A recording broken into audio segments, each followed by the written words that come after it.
original multimedia series talking all things wrestling across North Jersey. This is Season 6, Episode 7, and it's a big one. The Team State Tournament is upon us, and for this occasion, we have a brand new sponsor as we welcome in Sports Time, North Jersey's premier custom uniform and apparel supplier, a local business out of Norwood. Don't buy your uniforms over the internet. You don't know who to return them to. I mean, you know, if they spell a name wrong, you got to send it back through the mail. This is a local business, Sports Time. Check them out. Ads all over NorthJerseySports.com. I am Corey Doviak, being joined by my panel of illustrious guest hosts here, and we will start with the one, the only, Kenny Sarajan. What's up, Kenny? I just want to know, does Sports Time have clothes in XXX? Kenny, listen, usually I would laugh, at you, but this time I have to laugh with you. I'm a little bit big in the paunch myself, pal. Come on, we got sectionals to talk about. Let's rock. Yes, we will talk sectionals. We are going to do it with Pascack Valley head coach Tom Gallione. What's up, Tommy? What's going on?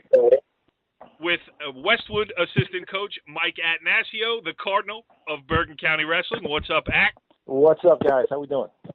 Everything is good. And a special guest here tonight. Our normal fourth chair, Donnie Spataro, is taken up by important business as he was on the scene helping Bergen Catholic to a 58-12 stomping of Pope John in the non-public A North State Sectional Tournament. So we welcome in the jack of all trades, the master of none, Richie Ballgame Barton. What's up, Richie B? Not much. Just sitting here, putting on the headgear, donning the singlet, and getting ready to talk some sectional wrestling here. Take a picture. We need a top shot of the day for tomorrow, please. All right, so I am going to start with you, Richie B, because we're good. Let me mention this as well. We are also going to have Fairlawn head coach Shane DeLuca on later in the show. His Fairlawn Cutters came close to making the state tournament, missed by a nose, but it's going to be fun to talk to him about just the rebuilding of a historically great program in Bergen County. They're getting close, and he's also got some insights about the state tournament as well. So we'll get to that after we get to this. Richie B, you were maybe at the match of the night tonight, covering as you normally do. You're out there. You're all over the place. You are an ambitious, I would say young reporter, but you're getting to be a middle-aged reporter.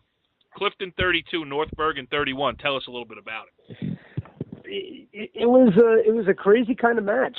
North Bergen, it started at 106. North Bergen came right out of the gate. Matt Ippolito, quick pin. Yusuf Salam, with a decision. They end up being up 13-0, but in a couple matches in those lighter weights, Clifton saved the point from getting a major, from North Bergen winning by a major, and those points ended up, coming back to bite him in the end, because Clifton was still down 31-17 going into 95, and the kid.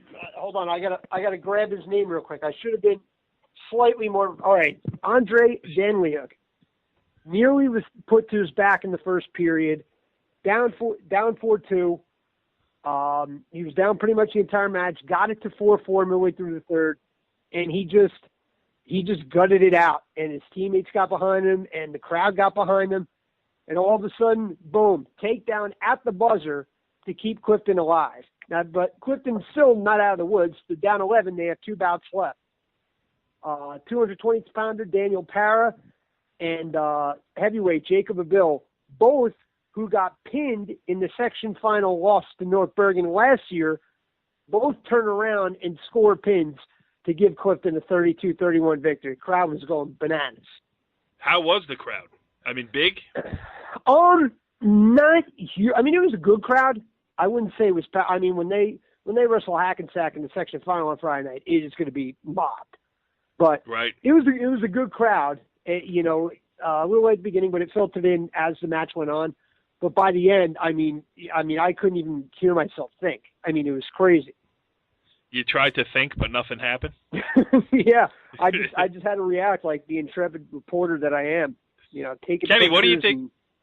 Kenny, what do you think of Richie B's analysis there? Almost sounds like he knows a little bit about wrestling. Almost. Yeah, I'm a little stunned, but I really wasn't paying attention to him, to be honest with you. I'm sure that makes a clean sweep, all four of us. But that is a huge win, though, for Clifton. I mean, North Bergen, a perennial powerhouse. We know that. You know, they've had state champions in the recent past. Tommy, what do you make of that? Yeah, you said it's a great win. I know, North Bergen was, what did they make to the sectional final last year? They won it. They beat Clifton in the final. That's right. They did win it. So that's a great win for Clifton, who, is year in and year out a very tough team. We don't get to see them much, obviously, but you do read about them. They got a really good program going over there. Yeah. Yeah, and like Pat the Pask, didn't even wrestle for that. I don't know, injury or what have you, but he's a guy that's been a county champion, county finalist for them.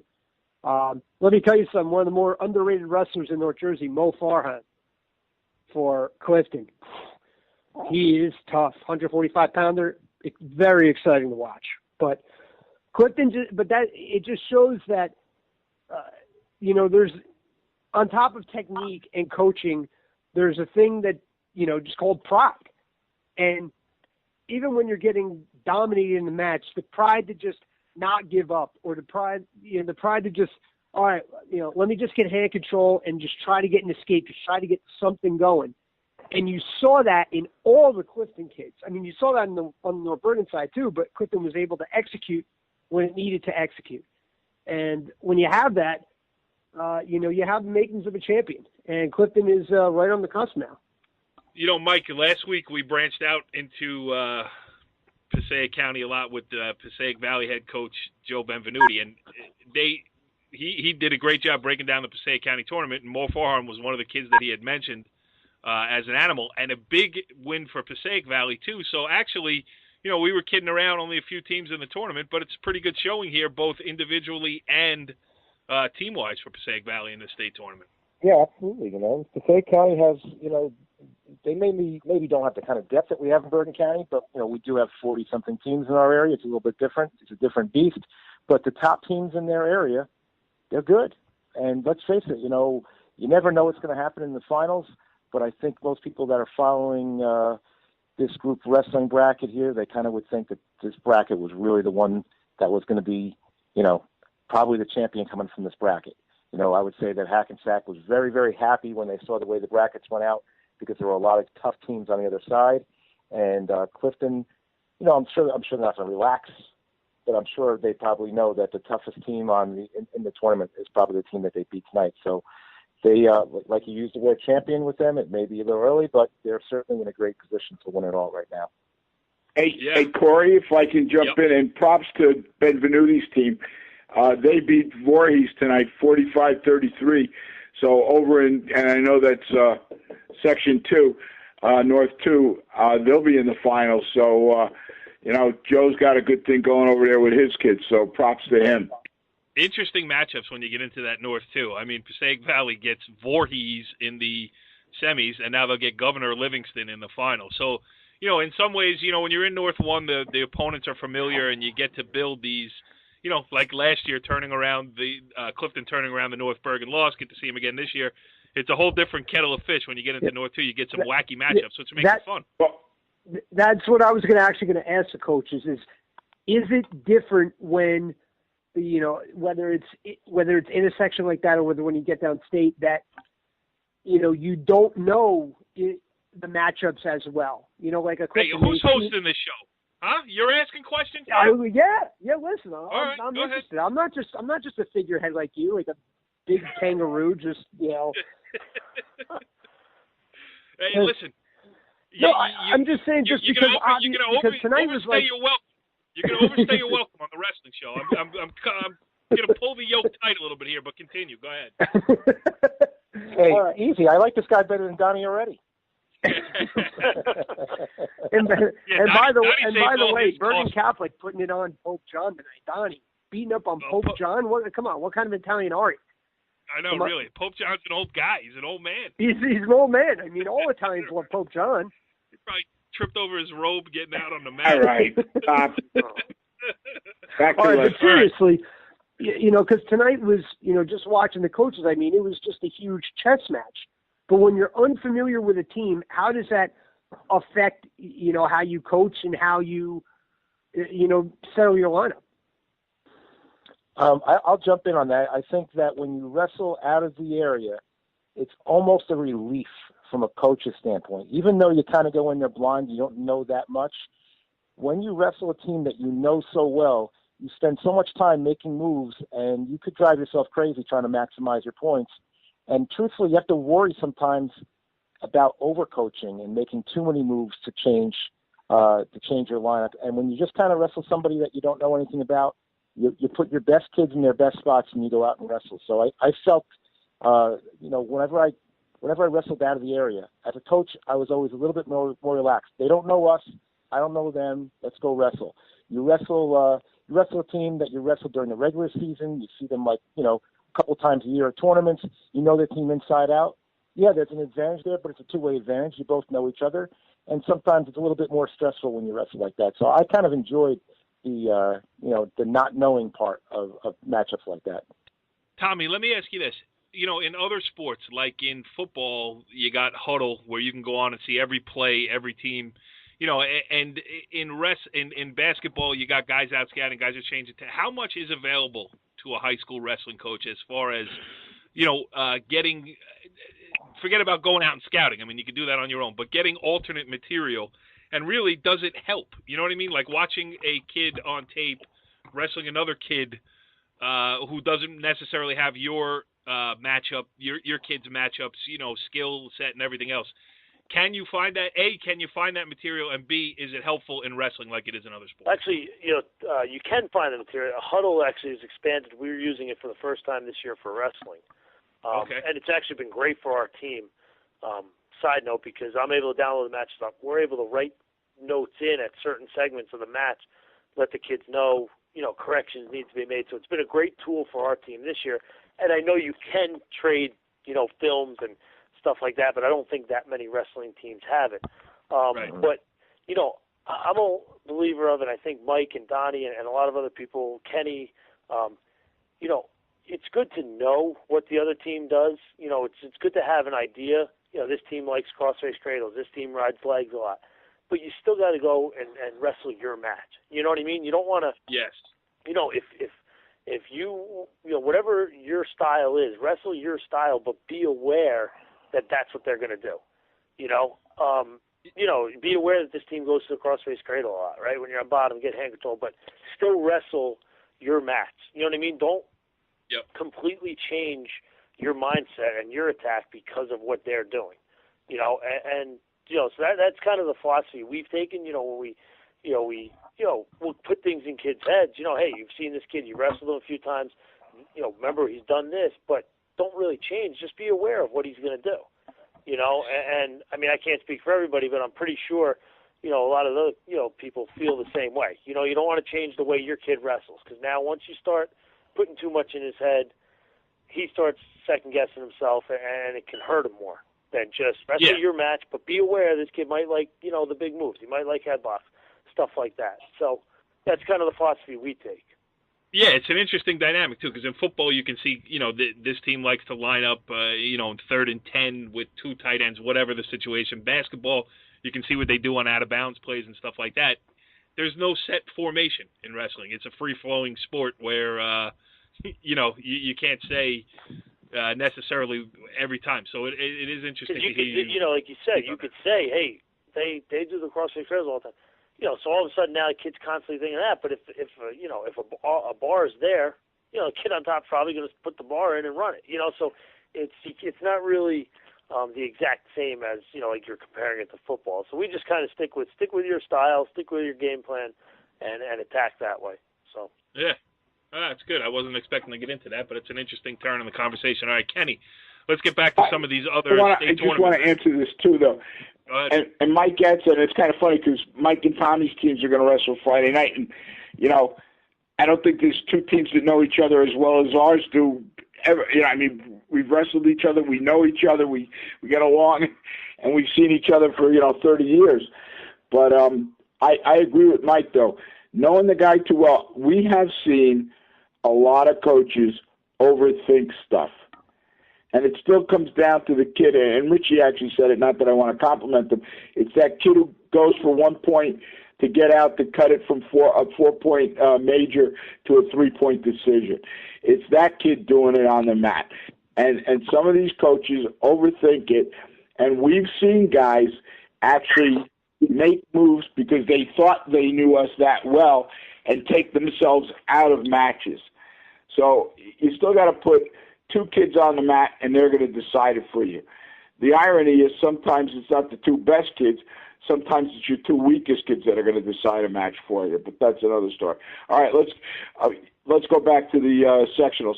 One thing I wanted to throw in, Caldwell won on a criteria over Hanover Park, and they'll be facing, just to get out of that section, Lenape Valley in the final. So we've got that one too. That's 2 guys who are in that should be a great matchup. All right, we can get back to our section now. The hell with everybody else. Right. Listen, it's a very territorial show. I mean, I'm thrown off balance here because Richie B is sitting in Donnie's seat. You know, we almost got into it. So, Kenny, keep us balanced here. All right. Let's talk. Actually, the match I want to go to is Tommy had the lowdown on Emerson Park Ridge's win tonight over Jefferson. Tommy? Yeah, I was following it a little bit earlier. They were down. Emerson was down 24-0 early on. So I haven't really been able to see it. I'm assuming they might have started in the upper weights because then as I was following it, Emerson just kept inching their way back, and then they ended up winning 48-28. So they went on a nice little run as they got down to their lower weights and their middle weights, which is, we all know Emerson, that's their strength. So nice win for them to get to their sectional final, and I'm pretty sure they host High Point at home on Friday. I think Kenny or Corey said that's going to be at Park Ridge, right? Somebody said yes. Yep, I saw it on the Park Ridge Twitter account. They announced the win, and they said Friday's match, 7 o'clock, High Point at Park Ridge. So and High Point beat Pequannock. Let's give some props to Tommy's old buddy, Lenny Smith. He's been there longer than any of us, and he's going to be retiring at the end of this year. He's had a phenomenal career in both as a head wrestling coach and as assistant football coach. So, congratulations to Lenny Smith, even though they lost tonight, on a great career. So it'll be High Point against Emerson at, like Corey said, Park Ridge.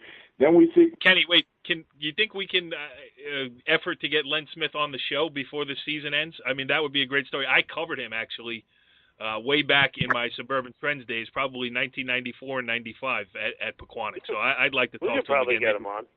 Yeah, and he with the blue blazer and the striped tie, classic. I remember driving out covering them way back in the day at Wallkill Valley, covering that region. So it'd be fun to catch up with Lenny Smith. All right, go ahead. Group 3, Montville beats Sparta, Paramus beats Riverdale. So we're going to have Montville against Paramus. Tell me, what do you think? Can anybody stop Paramus? No, I think it's their section to win. I think they're going to be the team to beat, and they're going to take it down to the group finals and try and reverse their fortunes from last year. Yep. All right. And then the other one. Go ahead, Ken. No, go ahead. Well, I was going to say, we mentioned that Bergen Catholic beat Pope John 58-12. On the other side of the bracket, Del Barton beat Don Bosco Prep 35-30. So Donnie and the BC Crusaders are going to see Del Barton in the final. Are you surprised by that at all, Kenny? You know what? Tommy and Mike could say it better than me. I don't know what Don Bosco, until I see their lineup, and I'm online trying to see who wrestled where. I can't say what happened with Don Bosco. Right. I mean, they've been a team that you can't figure out. They've certainly got the studs. Tommy Farinaro has stepped in to do it, but I couldn't tell you. Tommy or Donnie or Mike, you got any thoughts about that? And Chaconis also just signed with Bucknell. Yep. I should mention that too. So good for him. Well, I mean, my 35 points, it probably says to me they gave a lot of bonus points. And Don Bosco, I think their depth is a slight, issue. Not to take anything away from a great team, great program, but I think they don't have the depth that they've had the last few years, and I think they're getting pinned a lot more than they were getting pinned last year, and I'm sure that was a difference in that win for Brian Stoll and Bill Barton. Yeah, it is a good one for them. But let's be honest, no one's getting in BC's way. They're too talented, and they have wrestled too tough a schedule to, I think, let anything slip away here before they raise the championship trophy where in Tom's River. Yeah. And you know what? Yeah. You just made a great point about wrestling a tough schedule. And this is one of the reasons I respect both Mike and Tommy. And, of course, I feel very strongly for Tommy. Tommy's wrestled, if you go by one of the rankings, I think 11 of the top 25 teams. And you put your kids out there and you wrestle a tough schedule and you go get somebody and you get that experience. So, I mean, Bergen Catholic goes after everybody. I know Westwood doesn't back down from anybody. And then you look and you see, Group 1 final is now going to be Kittatinny against Pompton Lakes. Pompton Lakes reversed their loss to Cresskill. Yeah, let's bring Richie B back in to talk about that. Richie B, you were at Cresskill during the regular season. They beat Pompton Lakes rather handily, and tonight Pompton Lakes 47, Cresskill 27. Out of all these section semifinals, that is by far the one that surprises me the most. Not only that they won the match, but seemed to do it handily. In the match I covered that was at Pompton Lakes, by the way, in a hostile environment, Cresskill really took him out of it early, got bonus points all over the place. And, when I was thinking, because I knew that they were going to see each other again in the section semis, most likely anyway, I was thinking in my mind, like how would Pompton Lakes cut the gap and make it a competitive match where maybe Cresskill gets nervous or what have you. But, I mean, for them to reverse it the way they did. And Pompton Lakes has got a pretty young lineup. I mean, they won their first ever section title last year, but they also had, I think, 9 or 10 seniors in that lineup. Right. A lot of their lineup right now are freshmen and sophomores. So, kudos to Scott Mahoney, the coach over there. I mean, he, when I talked to him about seeing Cresskill again, he was confident. And I don't know what to say. I was not as confident. Although, will you be going to Kittatinny to cover the match on Friday night? Absolutely not. Oh, wait. Whatchamacallit? What was I going to say? Good. I'm glad you're finally showing your true colors here. Yeah, no, I know. You were on fire there for a while. No, but why can't they stay in that match? Because it's Kittatinny and Sussex County always wins. That's why. Don't let the Emerson people hear you say that. Let's see what happens with High Point Emerson. What are you saying there? Montville over Sparta, 29-27. I'm not sure if anyone said that. Yeah, we did already because we said Montville's going to wrestle Paramus. Thanks for paying attention. Listen, I'm just following Corey's lead here with the paying attention. Right. I've been faking it for 6 years on the wrestling show. And you know what we forgot to mention, Mike, this show will be available on our brand new Facebook page, facebook.com/TheWrestlingShow. We got some action. We got some action on it last week. Let's keep that going. Okay, I got one more final for you. We got Otapan over Warren Hills, 31-27. They'll be traveling out to Roxbury, who beat Wayne Valley 40-23. Mike, Att, and Tommy, you guys know Otapan better than anybody, and you also are familiar with Roxbury. I mean, let's run it down. Let's go, the local guys that we know and say, I'll start with them. You think Otapan has a shot against Roxbury? Well, I would say they definitely have a shot. I think they bring back more of their team than Roxbury did. But, Roxbury is a great program, and they've filled in their graduation well, apparently. I do know from talking to people at Otapan that their match was crazy tonight. They got upset a few times, and they didn't think the match would be quite as close as it was. But Connolly, their 52-pounder, came through with a pin while the team was down by 2 and in the last match. And I have no input from anyone on what happened, but I've seen him wrestle a few times. somehow I have a feeling it was a headlock because he's a good throw guy, and it was probably a great scene over there. I think they have a good shot. I would say it's definitely a toss-up match. Could see it going either way. What do you think, Tommy? Well, let me just interject. Of course, it was Connolly for Old Japan. That would be Junior Gavin Connolly, who is from the world headquarters here at NorthJerseySports.com. I could probably see into his house over there. I really and his parents are concerned about that with the photo lens you got. Hey, Share Avenue's finest. Those are boys, Gavin. Hey, listen. Go with what Mike said. Athlete of the week. Go ahead. Go with Mike said. We just wrestled them last week, or I guess a week and a half ago. I would assume it was a headlock, considering it pinned one of our guys with a headlock in the first 30 seconds of the match. So, but yeah, and just wrestling Old Japan, seeing their depth and their experience from 160 to heavyweight. I know they lost close to Roxbury last year. I think they have a very good shot of winning this.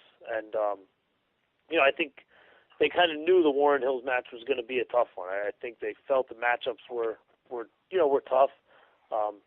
It comes down to all those. Just comes down to the matchups, and they got by this, and hopefully they can take home the Group 4 title.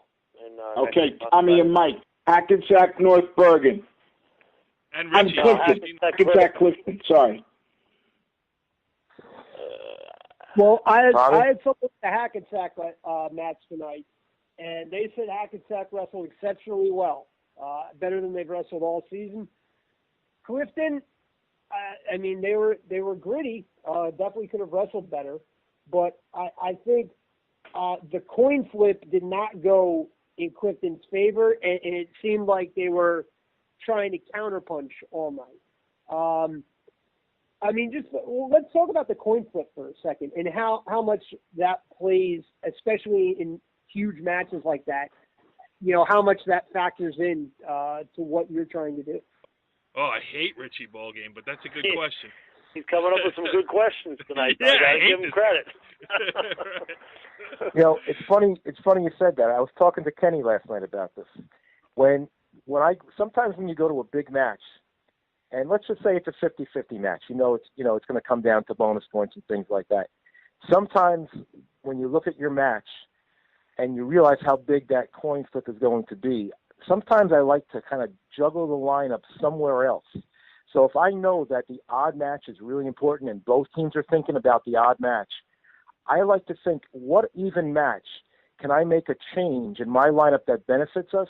So if I lose the coin toss at that odd match, which we both want, I'm getting something somewhere else. It kind of neutralizes the coin toss a little bit. And look, you can't always do that. It's not always possible to do that.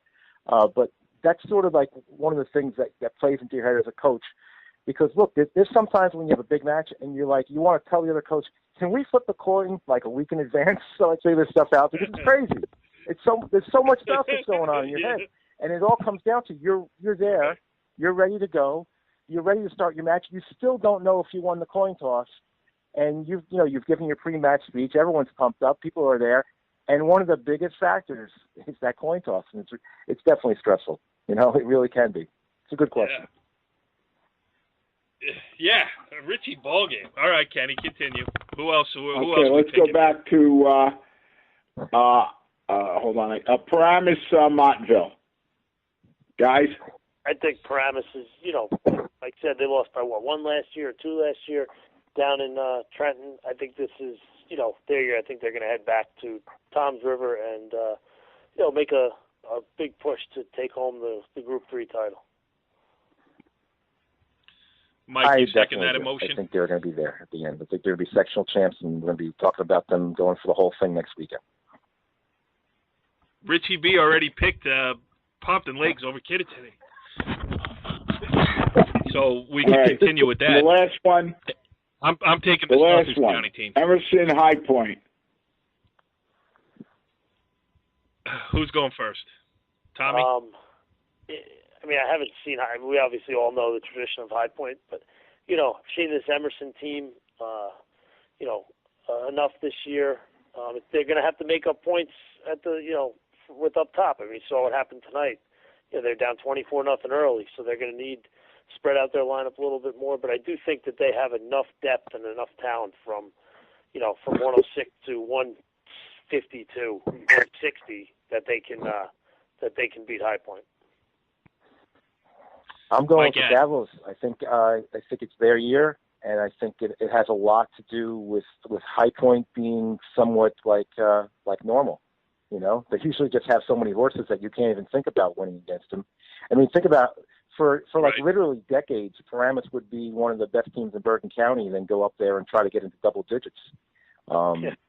It's crazy. Yeah, right. But they had a crappy ride up there too. To the 80s, 90s. Yeah, well, it's a heck of a ride. Yep. And they come out to Thank God I'm a Country Boy, and there's bales of hay on the side. It's a whole scene. But they're coming to Park Ridge with a different kind of team. It's probably it shows something that Emerson has more power points than they do, because High Point is usually the top seed for these things, and I think it's theirs for the taking. If they bring their A game, I think it's their time to win a sectional title. I'm laughing over here because High Point is coming to the big city. There's a pizza place next to the high school. It is a little urban 3-block section. There's one thing I would add to this one, and this, when you have a team like Emerson has, I think we talk about the coin toss. I think the other thing that plays into this is really, where do you start? Because the advantage, in a weird way, for Emerson tonight was they got their problems out of the way, and they knew what they had to make up. You know what I'm saying? They knew where they really stood in terms of bonus points. And, do I got to get 6 here? Do I got to get 3 here? What do I need to do? I think they want to, there's 2 ways. Do I want to have the strong start and hang on for dear life and tell this kid don't get turned? Or do I want to say, okay, I'm down 24-0. I got 8 bouts left. This is what we need, guys. Tommy, Mike, theories about that? No, I think when we were coaching Kenny, we kind of did that same thing. There's always ideal spots you want to start, and I almost think for Emerson it might benefit them to kind of start up top again. I agree. And if they can survive a few matches, not give up pins, not give up majors, techs, and then all of a sudden now they know what they got to do going into the heart of their lineup, whereas it's always, I think it's probably easier to coach that way, right? Now you can focus on, all right, hey, we keep letting the kid up, taking him down to get the major or to get the tech, as opposed to what you said of try not to get pinned. You know what I mean? It's always, I think, a little. You never want to tell a kid that. Yeah, never want to tell a kid that, and it's always, that's hard to manage. I think the other way is know where they stand going into the meat of their lineup. Yep. And Tommy, not only do you know what kids need to get bonus points, but you also get the benefit of sometimes knowing, you know what, I don't need to take any chances with some of my matchups because I didn't do that bad in my weak area. Or the opposite, we gave up even more bonus points than I thought. I got to make a bold move and go for 3 wins at the end instead of just 2 out of 3. It changes things a lot for you. So I agree with you. I always like to start with my weakest area so that I kind of know what do I need from my strong points later on. It's funny you say that because I think it happened to Tommy last week when we got better than we did where we were concerned, and all of a sudden he could manage the last 2 bouts where he wanted to, and get, he and I have always had the philosophy, get the points as soon as you can get them, when you're going into those key matches. So I agree with both of you on that one. Yeah, good stuff. Good state tournament talk here tonight. Richie B doing an excellent job in a fill-in role here. A good pinch hitter coming off the bench. We'll put you in mothballs until the state finals. I've had about enough of you. So we're going to move on here. We're going to talk to a coach who hopes to be in the state tournament in the coming seasons. As we welcome in on the Moe's Southwest Grill Hotline, he is Fairlawn head coach Shane DeLuca. Coach, thanks for joining us here on The Wrestling Show. Thanks for having me.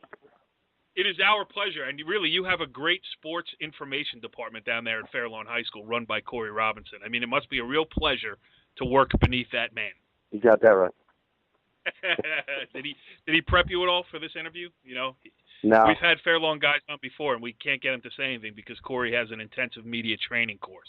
He's an ice hockey guy. Right. He doesn't know a singlet from a I don't even know what. Obviously, I don't know you do. All right. So Shane, listen, a good year going right now for the Cutters. 16-6, bouncing back from a 9-win season last year. Just talk about this team this year and really trying to bring Fair Lawn all the way back. I mean, I know you've done a good job there in the past, but trying to get over the hump, get into the state playoffs, building a program. Yeah, I mean, you guys know you got to have good leadership, and I give the credit to my seniors. They had a good off season, good training. A lot of my guys aren't just specifically wrestling guys; they play other sports too, so it's tough to get them focused totally on wrestling. But they've all done a good job getting the team together this year. Yeah, and you've built a pretty impressive resume, Tommy. Toppled three of our panelists here. Beat Westwood this season and beat Pascack Valley. What do you have to say to Shane? You want to talk a little trash here? Talk trash.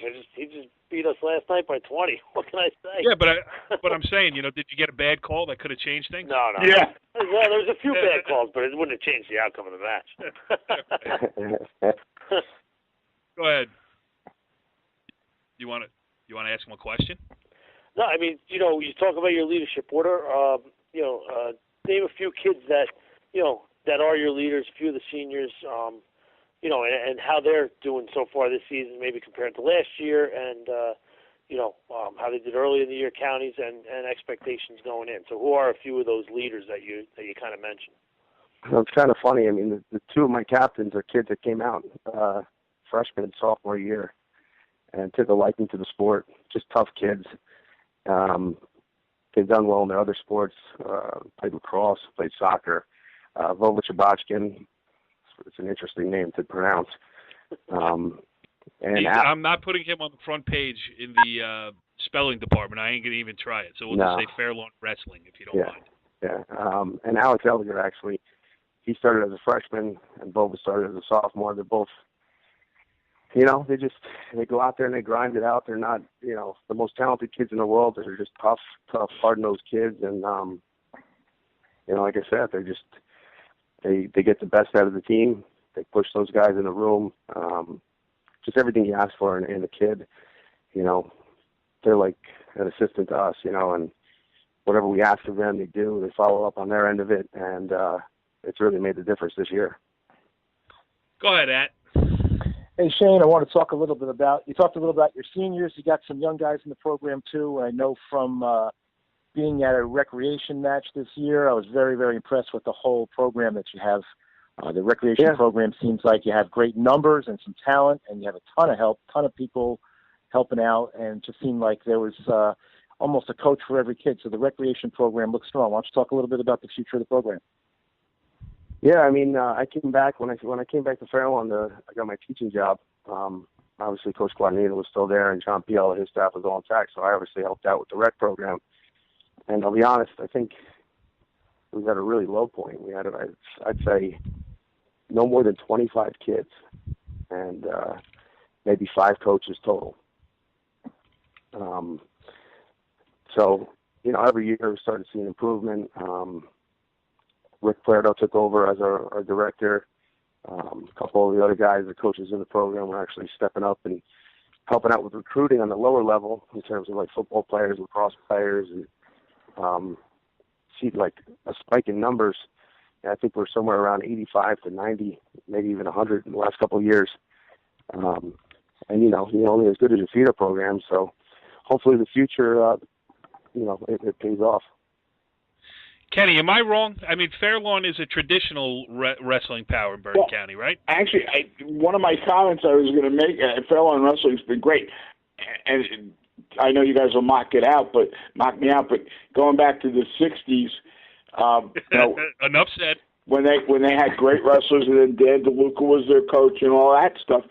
So, I mean, they have a storied history in wrestling. And, they in the 80s, they were one of the dominant teams.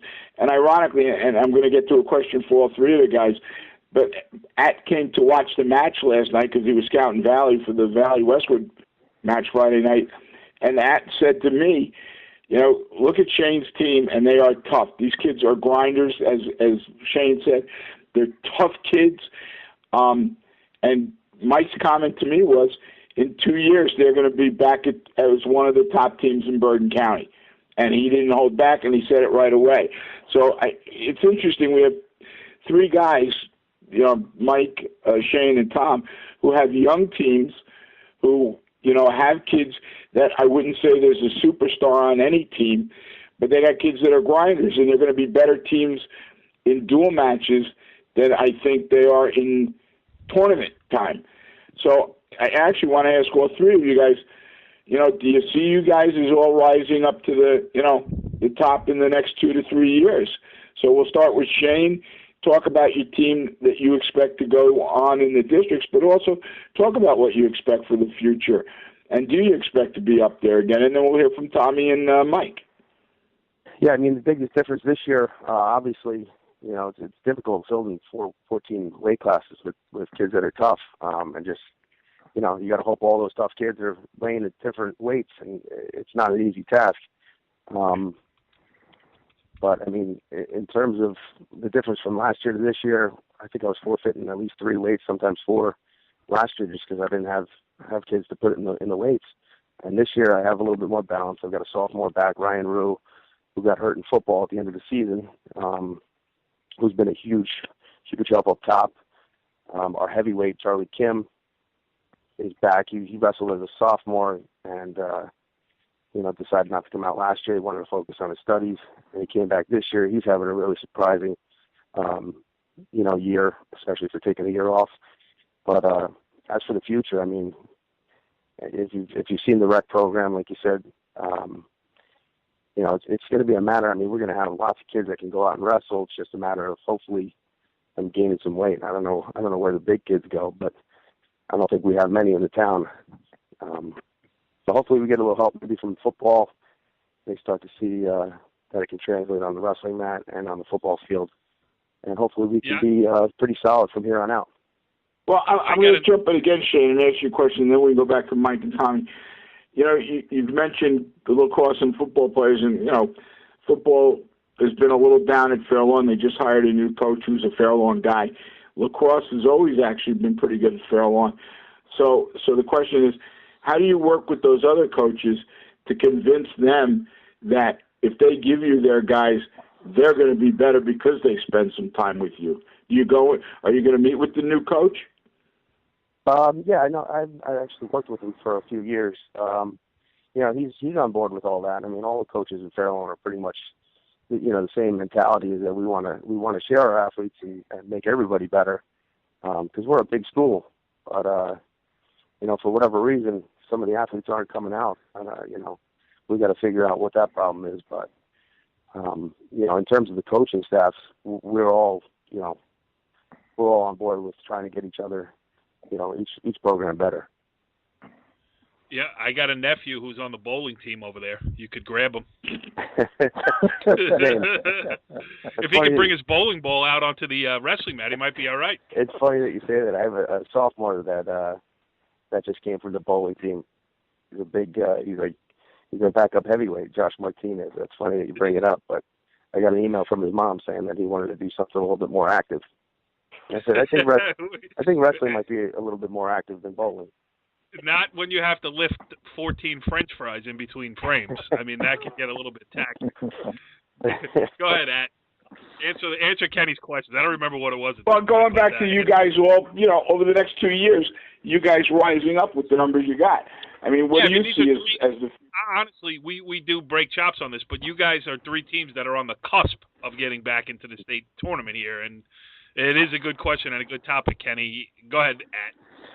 Shane said something that was that I could just kind of echo the sentiment. We have a lot of young guys, but our upper weight question mark is definitely a concern.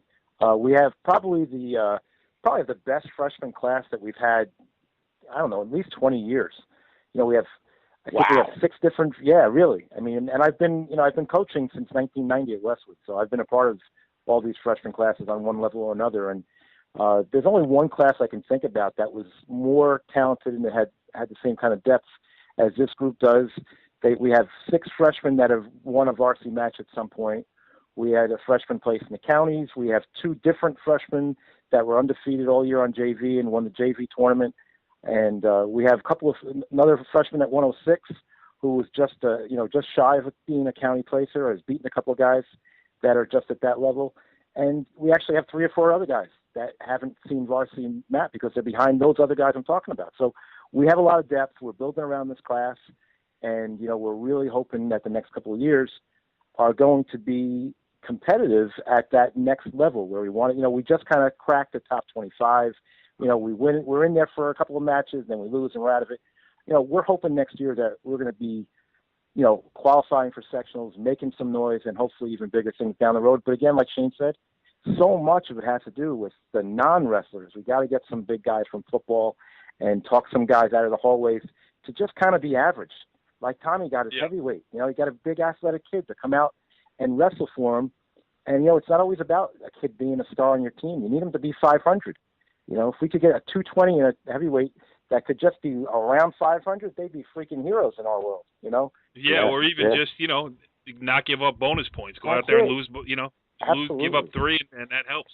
Right, because we're giving up pretty much 12 every match at 220 and heavyweight. And it's just crazy, how hard you have to work to make up those 12 points. It's just, it's tough. But we only have one senior. We graduate Kyle Berkner. We just had our senior night tonight. He was out there by himself in the middle of the circle. Right. And, the core of the team is returning. And truthfully, the best kids are the younger kids. They're the leaders. Our leaders are freshmen, which is crazy. But yeah, we're excited about the future. And, Tommy's in the same situation. He's got a really good sophomore class and some nice freshmen too. So he's building the same kind of way we are right now.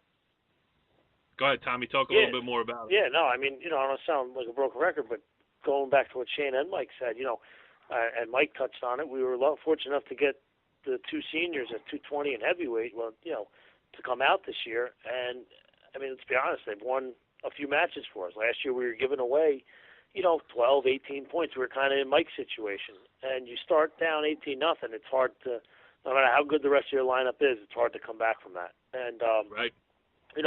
With the freshmen, sophomores we have, we hope to, continue with,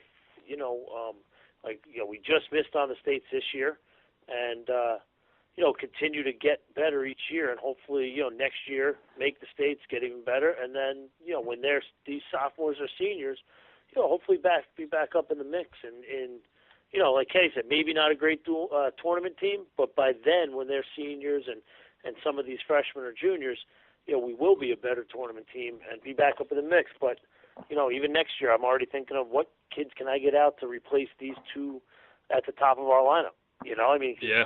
These 2 have come through with some huge wins for our team.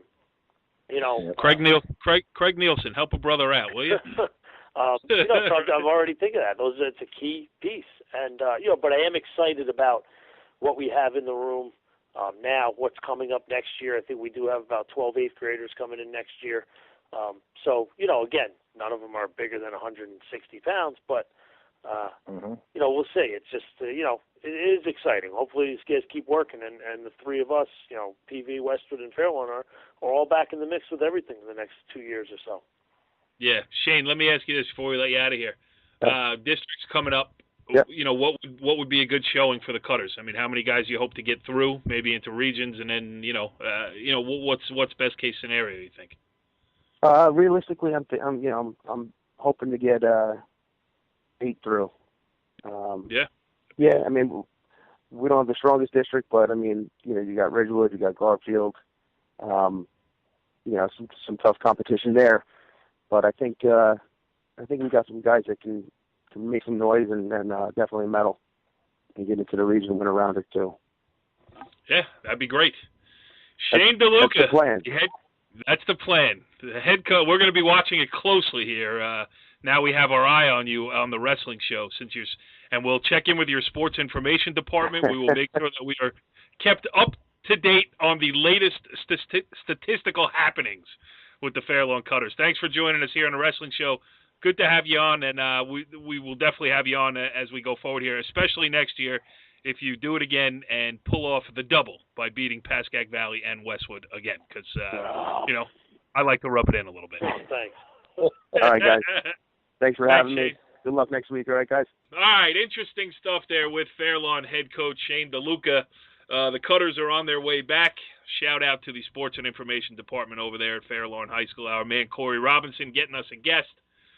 It is good stuff here. The wrestling season rolls on here. We're right in the thick of this state tournament. Well, we had to postpone our taping until tonight, which was Wednesday night, which was after the match. It's tough to get guests on, but we're going to move back into our regular slot next week.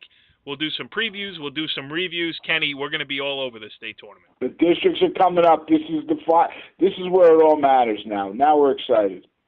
Yes, we are excited, and we will see you next week on The Wrestling Show. Follow the leader.